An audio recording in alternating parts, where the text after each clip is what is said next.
shoutout sa DepEd. Baka naman siguro pwede nyo pull outan yung ibang mga yung ibang mga subject dyan na walang kwenta. Correct. Mon! Mga ko reaction video about sa duwa ka bata nga namusil. Ang balita ba? Din kahalin sa outer space. Wala ka kabalo. Itong balita, duwa ka bata ba nga namusil sila sa ila eskulahan. 4 ko na to ang patay. Dayon damo tong napilasan.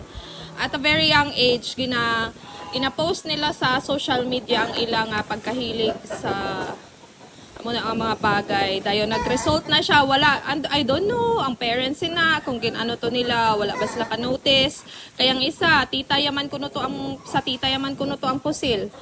So, wala may naka-notice sa school, wala may naka-notice sa relatives nga very alarming. Ano na siya, red flag na nga they're very proud sa ilang passion until such time very young age 14 and 15 and nagabot sa point nga gimpamusil nila ilang mga classmate. Ang ilang reason is bullying. What can you say about sa mga bagong henerasyon karon? What is your thoughts? Ano ang maibulig mo? Hindi natin ituro kay kung kanino man. Huwag na natin ituro si ganito ganyan dahil ayun nga, government kaagad yung ating i-blame. Ang ating yung kalakaran dito sa Pilipinas, matapos na lang, magunaw na lang ang mundo, hindi na po yan mawawala. May mga taong focus lang sila sa kanilang personal interest, ituturo natin sa mga politician, yan naman yan eh.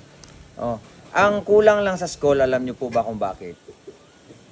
Yung GMRC, nagtuturo ng GMRC, pero sa akin lang siguro, at shoutout sa DepEd, baka naman siguro pwede nyo pull outan yung ibang mga yung ibang mga subject dyan na walang kwenta. Correct. Mag-ano kayo ng Biblia. Magturo kayo ng kahit isang oras man lang. Lahat po ay kukunin natin sa Biblia, ituturo sa mga bata. Correct. At yung mga parents din po na ayun lang, arrogante. No? Bible says, kung nabubuhay ka sa itak, mamamatay ka sa itak. Kung nabubuhay ka sa baril, mamamatay ka sa baril. Hindi po ako may sabi niyan. Ang Biblia, limutan ko lang kung anong bersikulo, pero alam ko maraming magsusupport sa akin yan.